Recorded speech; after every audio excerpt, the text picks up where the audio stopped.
Hello, everyone, and welcome back to the Word Live broadcast. I'm your host, Mike Dobbs, and we're glad that you're watching. We appreciate you watching faithfully.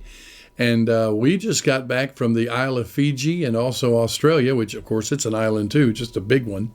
And we'll be sharing some things about that. In fact, I told our Fijian audience that I was going to wear a bula shirt on the broadcast. So this is a bula shirt, and bula means hello, or it can mean thank you, bula vanaka, for all of you Fijians out there that are watching, and we appreciate it. We had a great time in Fiji. It's a beautiful island. It's very hot, even in the wintertime, and very humid, but it's an island. It's a beautiful country, and we were able to meet some great people and had some great services there, and saw some wonderful things happen as we taught a leadership conference there, and we intend to go back. So just want to, we'll be bringing you pictures and showing you some things of how beautiful the island was and some of the services. But we thank you so much for watching, because you watching makes it possible, and it makes it worthwhile for us to do this. And as we study verse by verse commentary, tell your friends that we're going to be doing verse by verse commentary. And right now, as we're talking about Genesis, it's more scientific because we're talking about the creation of the world. But as we get into the history and into the genealogy and all of that in the next few chapters, for you that are Bible students, I believe we'll have some information that will be inspirational to you, and I believe it'll be something that you'll enjoy. So thank you so much for all of you that have been faithful in your support on Patreon. We have several levels that you can choose to support us. And all of you that have received your incentives, which are the Word Defined Research Study Bible in ebook form, and also the Word Alive summary of the New Testament. I hope you enjoy them. I hope that it just enriches your Bible library, and that's what this broadcast is really all about. And we want to thank you from the bottom of our hearts. Well, we're going back to Genesis, the 2nd chapter, and verse 10, and we were talking about the garden, and as we were saying, the Garden of Eden was quite large. If you're just thinking of a little tiny garden, I think that that's probably something, maybe sometimes even in my mind, that's what I thought. But the word is gan in the Hebrew, and it means a fenced garden. And it's quite possible that the Garden of Eden could have stretched from possibly Turkey as far down as India, or even the Ethiopia, which is another thing that they talk about, the Euphrates and the Tigris River. And according to the scripture, and that's what we're going to talk about today, there were 4 rivers that made their headwaters in the garden and flowed out into the earth. Now, we have to take in consideration that it may not be that way today, simply because I'm sure the flood of the entire earth that we read about later in the book of Genesis obviously would have changed the water courses, would have changed the geographical structure of the earth. Major changes took place. So it might not be the same as today. But as we look at it today, we can still see hints of how possibly the garden could have been very large, stretching down to Persia, to Iraq and Iran, even today from Turkey, and stretching out possibly, as some scholars say, to 1/3 of the entire earth's surface could have been the Garden of Eden. And in the midst of that garden, which means if the garden was that big, Adam and Eve intentionally went to the tree. I mean, there's really no argument there, because it's in the middle of the garden. So that means that they would have had to travel for many, many miles over a long course of time to get to the center of the garden and find that tree. So it really kind of makes you begin to wonder, okay, was this really just an accidental catching you at a weak moment, or was this a predetermined decision? And I guess we'll never know that. All we know is the consequences were the same, regardless of whether it was a premeditated thing or whether they were caught off guard. And we would like to think the latter, just to give them the benefit of the doubt. But in the 10th verse of Genesis, the 2nd chapter, and a river went out of Eden to water the garden. From thence it was parted and became into 4 heads. So there are headwaters, that is a river, a source, and then it breaks into 4 rivers. And these rivers are recognizable even today, although I'm sure, as I've already said, the water course of that river, I'm sure, has probably changed then before the flood. But let's look at that. In the Hebrew, there's some key words in this verse that we want to look at. Number one is the word river, which is nahar, and it simply means a larger stream or a river including the sea, like the Nile River or the Euphrates, which is one of those rivers, which means prosperity.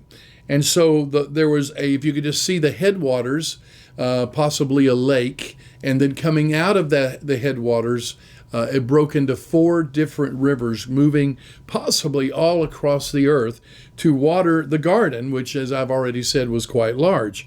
The word there, of course, is gan, which means a fenced garden, and it must have been fenced in some way by mountains, by hedges, don't really know, but it had to have some kind of wall of some kind, of some structure, because when he drives them out of the garden later in their failure, he sets an angel at the gate. So it indicates there's only one entrance to this garden, and that would indicate that the rest of the garden was fenced in, and that's what the Hebrew word tells us. It's amazing how God chose the certain Hebrew words to give us a lot more information than what we get in the translation of the King James Version or a lot of the other versions. And when you go back to the original language, a lot of times you see how specific he really was in his description of the creation of the earth.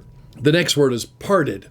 These 4 rivers parted, and the word is parad, and it means to break apart or to spread or separate. So it obviously says that these 4 rivers came from one source, and that source spread all across the world. And the word 4 there, of course, understand, and we'll be talking a lot about this over and over again, but 4 is the number of God's design on earth.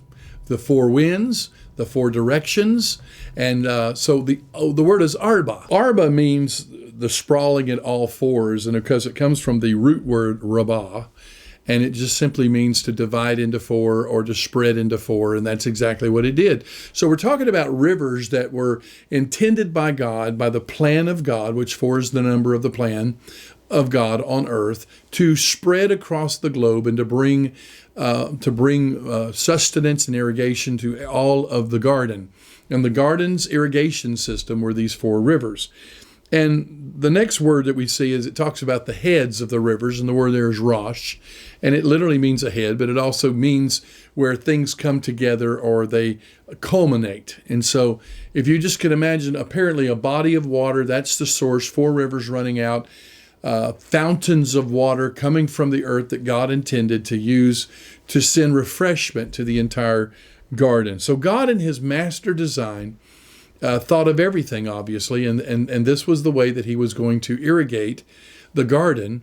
And so that would give me the idea that the garden was a very lush place, that was the greenery was very beautiful and well watered, and all of that was taking place. Plus you have the heavy dew that we've talked about earlier in the terrarium effect of the heavy atmosphere around the earth.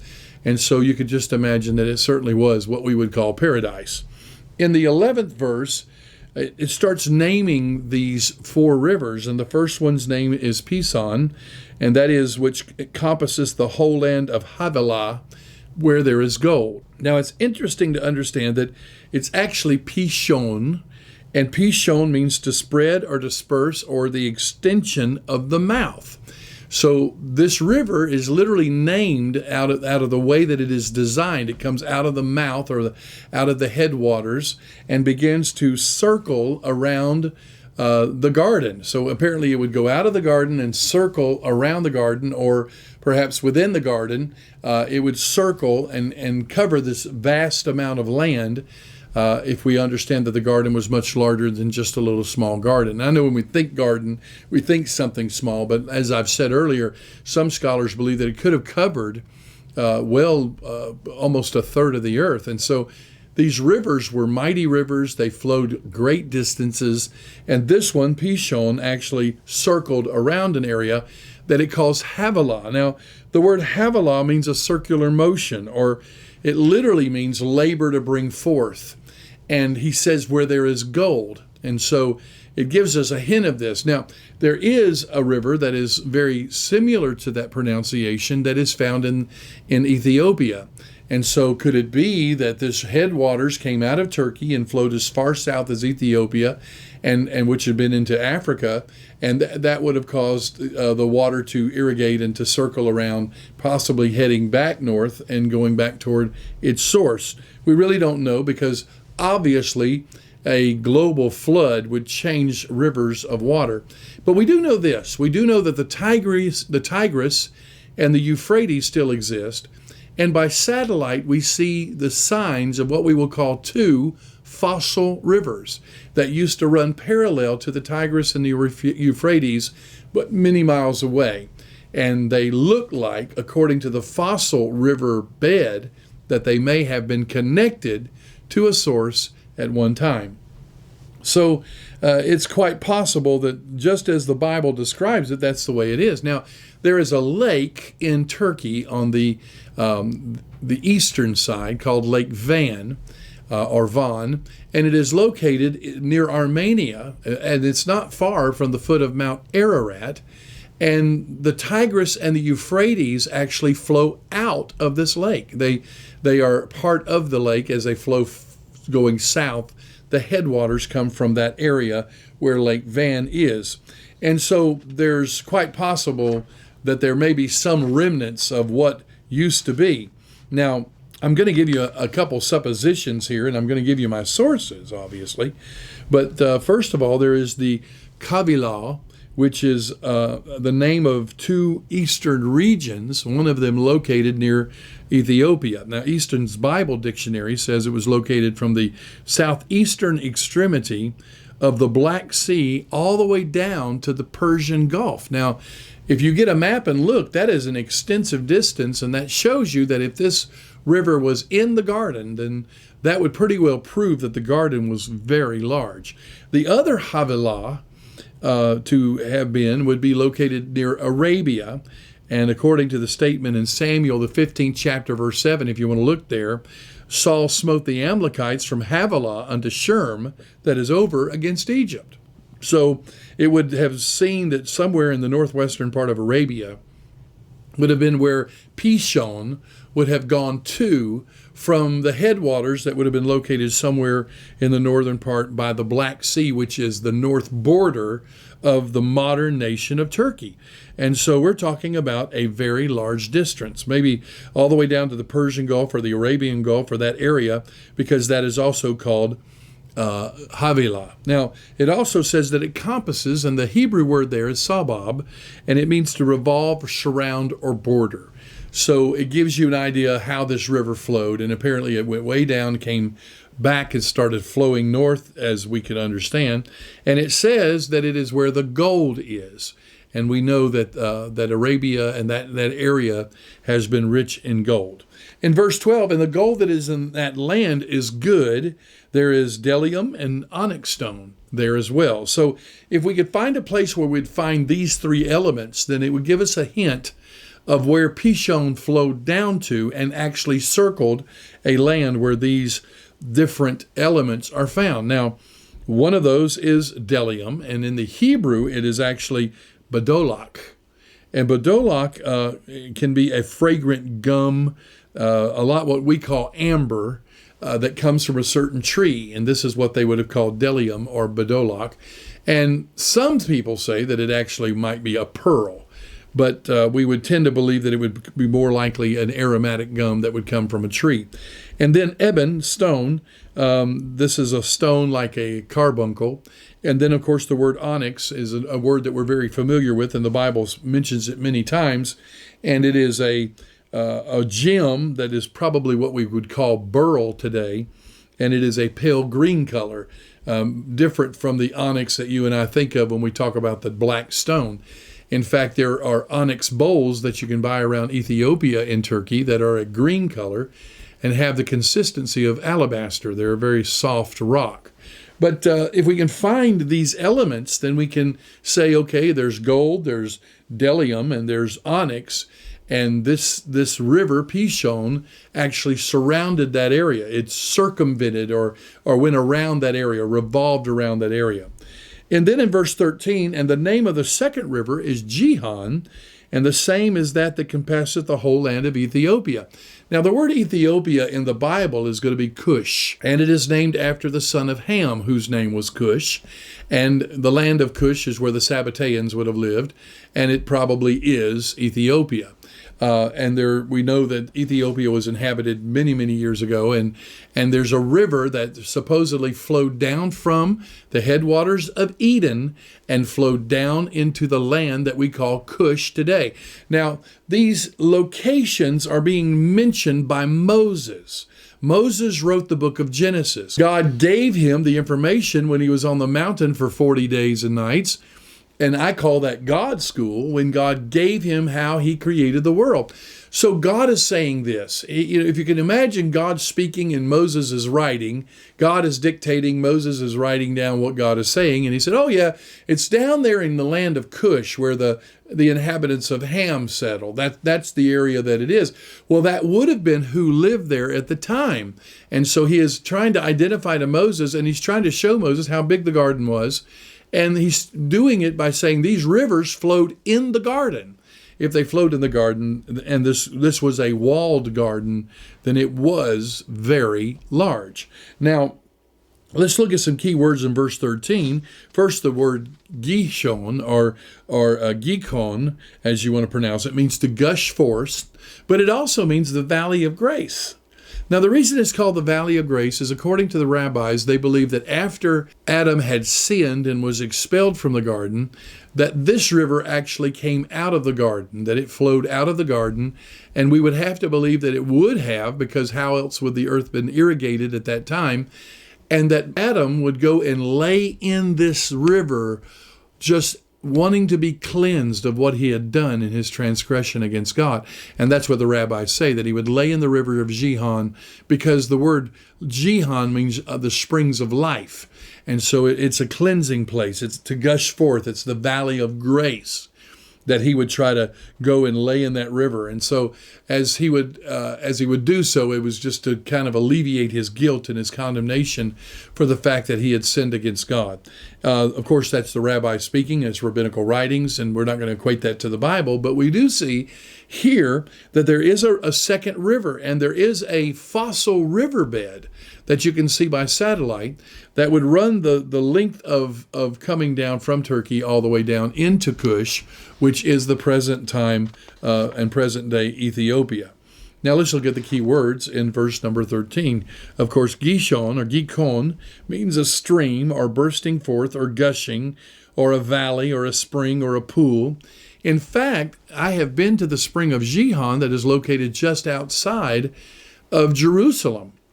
And it's really neat. If you've ever heard of Hezekiah's tunnel, the reason that they dug Hezekiah's tunnel is so that when Jerusalem would be seized, that they would have a water source that they could access outside the walls without coming outside the city. So they dug this tunnel both from each end, and they met in the middle, and it's amazing how they were able to actually meet in the middle during Hezekiah's time. And it is tapped into the springs of Gihon, which is located just outside the walls of Jerusalem. So they actually could access the spring without ever coming out of the city, because they had an underground tunnel where they would go. And the water flowed through Hezekiah's tunnel. It is very shallow in the tunnel. I've been there. And it flowed into the pool of Siloam. And you remember in the New Testament talking about the pool of Siloam. It was the water from the springs of Gihon, which represents everlasting life, or to spring forth with life. And so the spring outside of Jerusalem is called the spring of Gihon. And it could have very well been named after this one, because this was a river that flowed from the garden. Now, there's a lot of mystique, a lot of misinformation, a lot of supposition that is always tied to Eden, because everybody wants to know, where was it and how big was it? And these rivers give us an idea of its size, but we must understand that surely during the flood, God would have removed the garden and any sign of it, because obviously he was protecting man from it, because it had the tree of life. And you say, well, where did the tree of life go? Well, we find out later at the back of the book, in the book of Revelation, where the tree of life is, it is by the crystal sea in heaven. God moved it from the earth and took it to heaven, and that's where it is today, bearing 12 manner of fruit for the healing of the nations. So it's amazing how it starts with a tree and it ends with a tree. And it's the same tree. The tree that was in the garden is now in heaven. And if you want to study that, you'll see that what I'm saying is true. Now, there's Ethiopians today, and even Ethiopian historians, that say that the river Gihon is the Abai River. And the Abai River is also called the Blue Nile. And, of course, there are Jews, and even what we call the black Jews, that settled Elephantine Island that is in the river called the Blue Nile. And it does encircle a kingdom called Gojam, which was an ancient kingdom of Cush. So we're seeing some archaeology that is proving what the Scripture's saying. It's proving what God told Moses on a mountain, and Moses had no idea and couldn't have understood everything that he was being told, but he wrote it down. And now it is easy to prove that from a geographic standpoint, this would seem impossible, but we have to remember that during the flood, those rivers' courses would have changed because the whole world was covered with water up to the level of the mountains. So we know that there is a Cush, and we know that we call it Ethiopia today, but it is the same area where the sons of Ham settled, and it could very well be that that's the case. In verse 14, we read about another river, a third river called Hiddekel, and that is which goeth forth toward the east Assyria, and the fourth river is the Euphrates.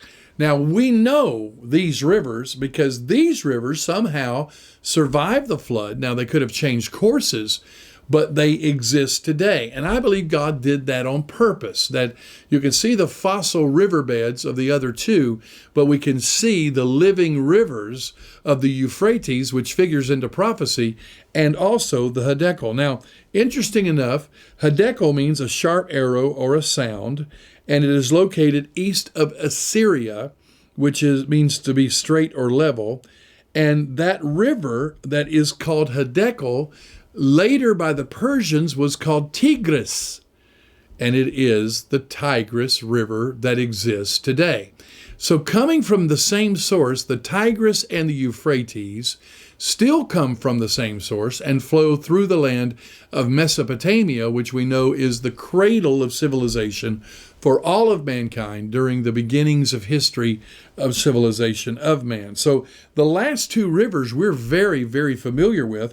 One is the Hiddekel, which actually is the Tigris River of today, and it flowed through the area called Assyria. And then there is the Euphrates River, which actually flows through Babylon and Nineveh and all of those areas as well. And we're going to talk about those four rivers in a little more detail as we continue to study this second chapter of Genesis. And I hope that maybe I'm intriguing you, if nothing else, for you to study and do research. And that is the beauty of today, that we can Google things and we can find out things for ourselves. And I love to research, and that's why I've done this. But maybe we can intrigue you to do the very same thing.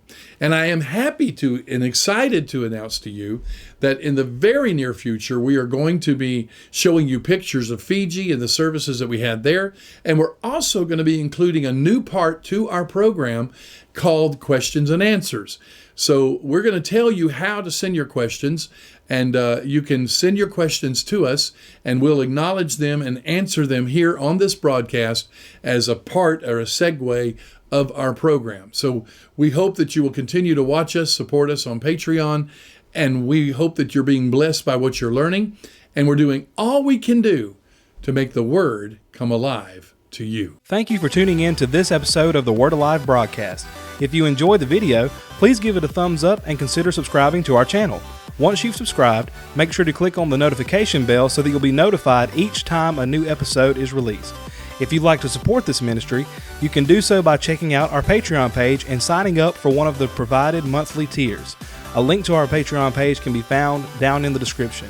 God bless you, and we'll see you next time as we continue to make the Word come alive to you.